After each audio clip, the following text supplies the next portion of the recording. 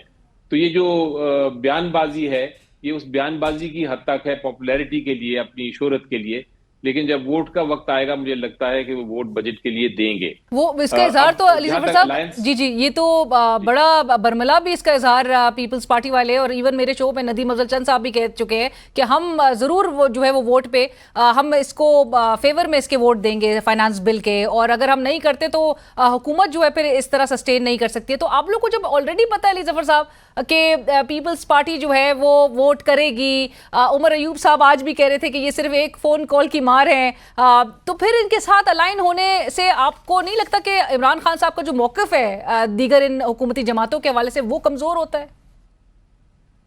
نہیں دیکھیں، جہاں تک آپ نے، میں ابھی اپنی کمپلیٹ کرنے لگا تھا، آپ نے ایک ذکر کیا کہ کوئی الائنس پیپلز پارٹی کے ساتھ ہو رہا ہے اس معاملے میں، تو ایسی کوئی بات نہیں ہے. یہ ہوا یہ تھا کہ کوریڈور میں ملاقات ہوئی تھی اسد کیسر صاحب جو ہمارے ایک سپیکر ہیں اور ایم این اے ہیں ان کی، اور پرویز اشرف صاحب کی.